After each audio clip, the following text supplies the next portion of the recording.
Jamal, you're a hard man to catch up with.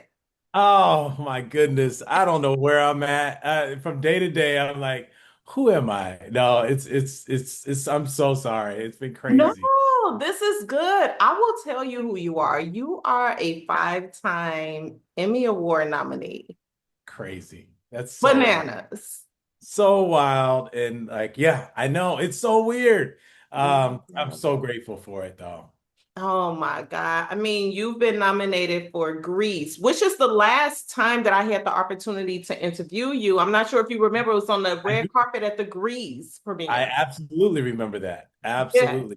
Yes, 100%. Beauty and the Beast nominated. What brings us here today? The Lion King at the Hollywood Bowl, amongst other not Emmy nominations. Like, aside from gratefulness, like, what's really going through your bones? Look, your bones, your tendons, your ligaments, your muscles. What's going? I Oh. mean, because like, what? This is like a hell of an honor, truly. It really is. It's so funny. You go through my whole career. I've been doing this for so long, and for it to feel like, so many people would tell me, well, you better start thinking about your transition because, you could only go for so long dancing or choreographing. And my thought was like, well, why? I mean, as long Yeah. as I'm breathing, I will always be able to choreograph. I mean, the creativity that doesn't stop because we get older. Right. And so for now, for me to be in the later part of my career and for these nominations to be coming up now, it's just kind of like confirms that I stuck with it long enough to be able to reap the rewards of this. And like I said, the nomination is the reward. Oh my God. Has it been difficult for you to kind of like press through and push through those challenging seasons and phases of your career, like over the years? Absolutely. I mean, as a dancer, we like I said, we're giving the, expiration dates of 28 years old, probably. Your lifespan as a dancer, now maybe a little bit longer, but when I was coming up, people were phasing out around 28, 29. And here I am, 54, and I'm still in it, and in it pretty strong. Like I'm still going. I still have projects going. So, yeah. So I think that I think what keeps me really together is I have a strong family and friend support group that on the days that where I'm like, is this what I should be? Should I still be doing this? I have people that are around me that are like, are you crazy? Like this is what Yeah. you're here for. Like you couldn't do anything else. And I'm like, you're absolutely right. And I wouldn't want to be doing anything else. But it makes me question, like, why is 28? You know what I mean? Like the Yeah. late 20s, probably early 30s, like that cutoff time. And Yeah. like when you go through the space of questioning whether or not you should be continuing forward, being Yeah. a choreographer, like where is it more mental? Is it more physical? Like what's going on? It's both. It's you know, I feel like, we're only as old as we think we are. So it's mental, right? So you have to, I surround myself with both young and old people. You know what I mean? Old, I hate saying old people, but people that have experience, Yes, yes. I think that that's important to surround yourself by people that have the experience, that have the knowledge, but then also people that are creating. I feel like creativity comes from the youth. I think that, all of these young TikTok dances that people are emulating on TikTok, that comes from the youth. That's not coming from the older generation. So if you have like a nice surrounding of all these different age groups and age brackets, and I'm not trying to be young, but I love the inspiration that they give me. No, I think that's so interesting. So I'm jumping to like one of my last questions. And this Yeah, is go why I hate preparing for these type of interviews because I ahead. love when like there is a true, like authentic, genuine flow in the conversation. So I'm jumping to my Oh, question let's number go. 8. Yes, let's go. Speaking of the youth, and just like you said, these dancing trends that are happening across social media, TikTok, Yeah. Instagram, so on and so forth. And I hope this is not a controversial type of question, but I feel moved to really ask someone like yourself. Mhm. We oftentimes hear that Chris Brown is the modern day Michael Jackson. Mhm. Do you have like any thoughts or sentiments or feelings about like Chris Brown, his creativity, his Yeah. art, and what he's doing in comparison to Michael Jackson? Yeah, I think Chris Brown is amazing. I Yeah. think his talent, it's very hard to be able to sing and dance at the level and have the stamina to be able to perform, that 2 hour shows, 3 hour shows. I know he has a lot of material, and he's writing a lot of his stuff, and he's choreographing and he's dancing. I think that, anytime you can captivate a crowd that long and hold their attention and also keep them coming back every tour that you're going on. I think that is the level of Michael Jackson. That's a Beyonce level. I think that, because of the other stuff that has happened in his career, there's some that's what the controversy is, because sometimes people might feel torn about how they feel about him personally. Yeah. But as a performer, you can't take anything away from him. I mean, he's performing his butt off night after night.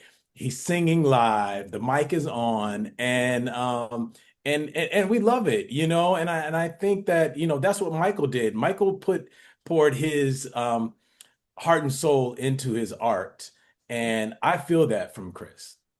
And I feel like that's the perfect segue into another question that I have for you. Like, who are some of the people? It's a cliche question, right? But I feel like there is so much like foundation in the question and behind it. Like, who are for your journey?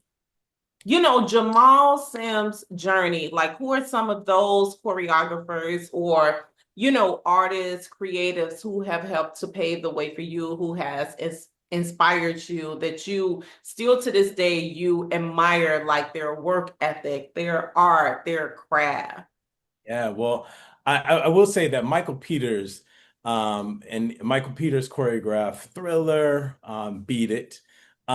He was somebody that I think that definitely inspired me because that's how I grew up. I grew up watching music videos, and Michael, those music videos is like, this is what I want to do. And I knew at an early age, that was like 7 or 8, years old, so Michael Peters, who's no longer with us, rest in peace. But his work, I mean, he did What's Love Got to Do with It, like a lot of like iconic choreography. Debbie Allen is definitely, I grew up watching Fame as well. So I love watching her journey, not only as a choreographer, but as a director as well, because that's where I see my trajectory going is more into directing at one point. So I mean, actually right now, but yeah, so Debbie Allen, I Frank Gatson is somebody who really did help me with my career early on, and Frank is responsible for a lot of early Beyonce stuff that came out, and I assisted Frank Gatson. He allowed me to assist him, as well as Adam Shankman, Kenny Ortega, who I got to work under, who's done a lot of amazing work.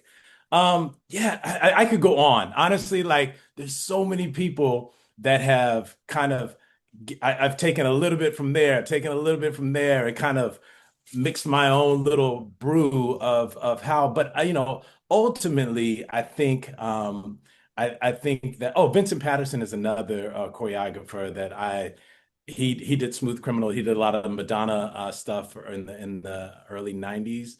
Okay.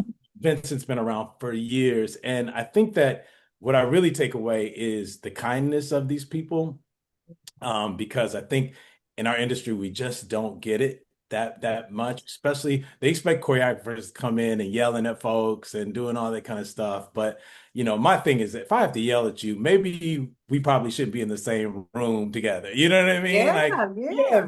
things get heated, but it's never a call to yell or to hurt somebody's feelings. Or I think we're in there to create and love. So, we have to talk about the Lion King at the Hollywood Bowl. I know, right? And again, congrats on landing that Emmy nomination. Came as no surprise to me, if I'm being honest Oh. with you. Mhm. Very well deserved. But I'm interested about how that opportunity came about for you. And honestly, Jamal, like, how did it measure up to Beauty and the Beast 30th Ooh. celebration? Because, I mean, so we're talking about the Lion King 30th anniversary and Beauty and the Beast 30th celebration. That's What right. what's that looking like? It's wild. I Gabe Turner and Sally Wood and Disney. They're with Fullwell, so they're a production company, and I worked with them on Encanto Live, which was one of the Emmy nominations I got, not Yes, last year, before last. yes. That's how I was involved into Lion King at the Hollywood Bowl this year, because I mean last year, because they produced it as well. Okay. So yeah, it's just, maintaining the connections with people that, you actually really like to work with. I love working with them. The trust that they give me in these productions is I mean, it's kind of unheard of. I don't feel there's never like, Jamal, you've got to do it like this. It's got to look like that. It has to be. They're kind of like, here, go paint. Here are the brushes, here are the colors, and go make something.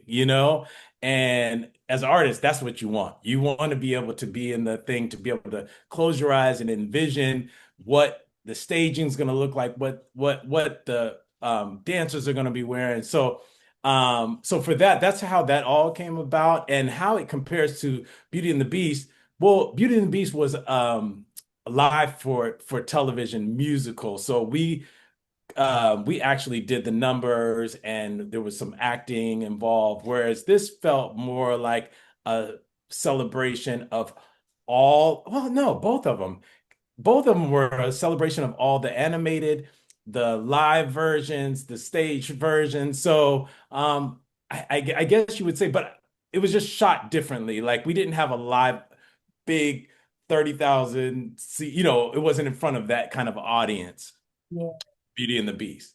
So yeah, so I think that was the difference, right? Like, we were in a smaller stage, and this was just out under the stars in Hollywood. I mean, it's a dream come true. You know what I mean? Like, driving past the Hollywood Bowl so many times, and never thinking that I would be a part of something so big and have such legacy to it. So it's wild. It's really mind blowing. Look, you're taking me back to it because obviously I was present there as press, but I honestly could not imagine being as involved as you were with that production. Talk intimidation. Yeah. Were you intimidated at all? Because listen, we're talking about the freaking Lion King, right? Yeah, Nostalgic, legendary, iconic. Those are really, really big shoes to fill. right. That's right. How, Um, I face it all the time. I did Aladdin. I've done films where I've had to read, like we did the live action Aladdin. So that comes with a lot of pressure, not only from the people that love these stories and these films that have come before, our production. But I try to leave that to the side, because I really have to block that kind of stuff out, because if I let it seep in, it's going to start to come out in the work, and it'll start to feel wishy-washy. It'll start to feel like I was like, "Ooh, should I do this? Or maybe I should do that." And that's what you don't want because I think the audience will feel that. So I just try to block it out. I literally block out the noise. I don't care that we've been here, 25 years or whatever. Yeah. Let's just get in what does it mean today and what does it look like today?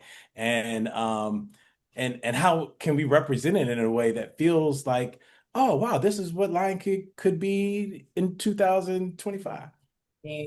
How do you Yeah. celebrate your wins?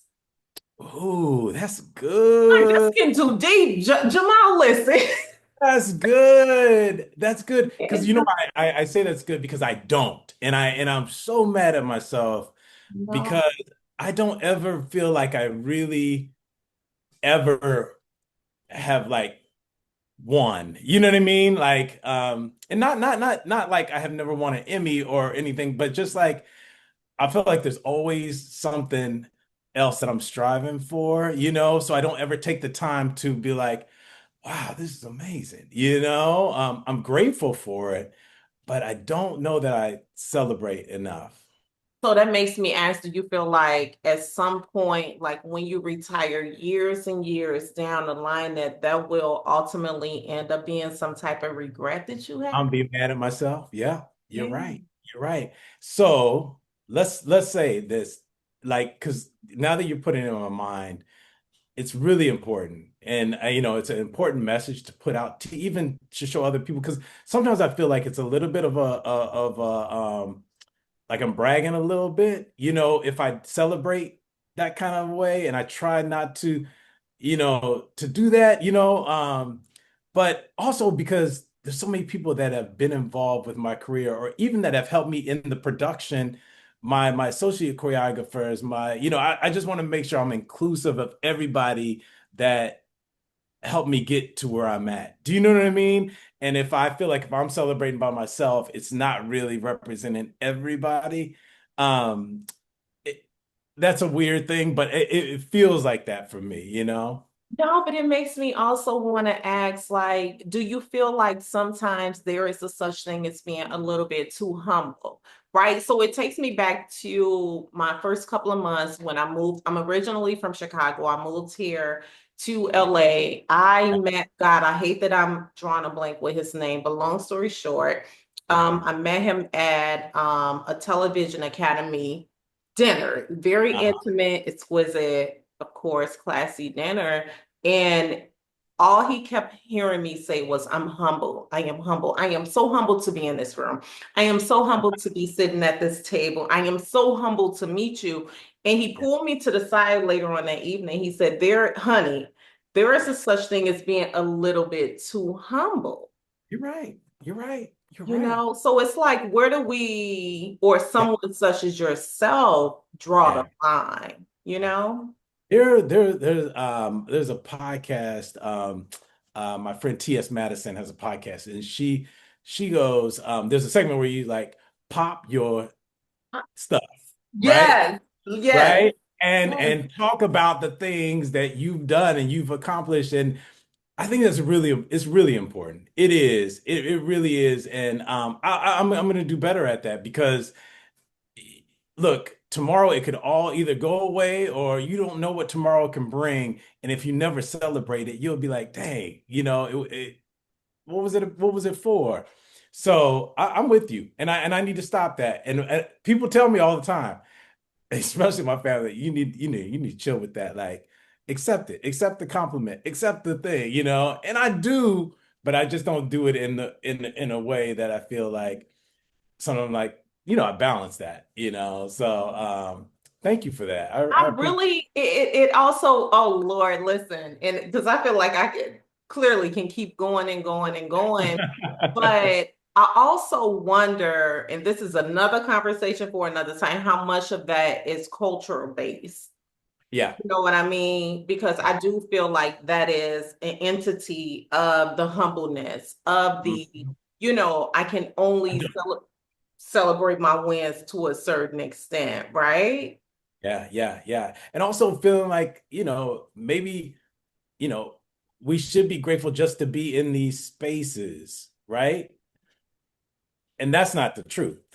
They people should be excited that we are in those spaces, you know. Mm. So I think that that we have to watch that and we have to be very careful because the younger generation is watching and and I think that it's important for them to see us pop our stuff, you Yes, know. yes. And Yeah. what listen, Jamal, another saying is pop our stuff and I'm in my bag. Yes, that's it. That's right. What's the toughest and the most challenging, I guess like difficult advice or critique that you've had to give to someone like on set, you know? Um, I think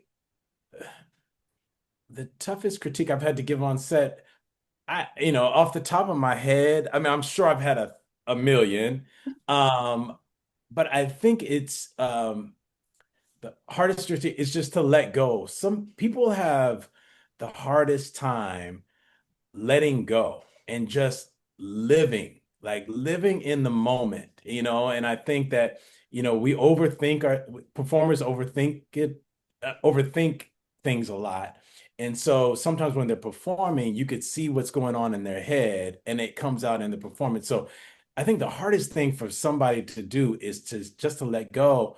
And I even found performed in our show in The Lion King, some of them hadn't performed in a big audience in a long time, so there were a lot of nerves going on and during the show. So I think that, it's really interesting when you have to tell somebody who's been on stage for years just to let go. I can see you thinking, yeah, I think that that's probably one of the hardest things to do. What do you do to get into the headspace and to get your adrenaline and your energy going like the day of the performance, the day of going live at the Hollywood Bowl with the Lion King? Yeah, I wake up, I say my prayer, I put on some good music, whether it be Stevie Wonder, whether it be Michael, or whatever is going to put me in a good mood. I'll go to the gym, I make sure I get a good workout in, and then I go and I make sure that everybody's having a good time. I think that that is really that we don't let the stress, because stress is fear. People start to put their fears on you when these big productions start to go, and you have to kind of block that stuff out, and the only thing that's going to block that out is joy. So get in there, everybody's having a good time, y'all, let's get on stage and let's go kill it, and that's really the day. How much of your diet, and I know we have to get ready to wrap soon, but how much of your diet plays a huge role in what you do day to day as a Emmy, a five-time Emmy nominee? Listen, I'm popping my Yes, let's do it. Let's do it. Let's do it. like how Uh, much does your diet play in with what you do professionally? everything. I mean, I can't get out and dance or do anything if I'm feeling sluggish, I'm feeling weighed down. So and also not only that, like being able to think quick. Like we have to be able to think on our toes. So your diet affects how quick you can respond to changes or whatever it is that may happen during, and there's so many things that happen during that day or during the performance days. So yeah, you got to keep that memory straight, that clear thinking, and that's all comes from your diet.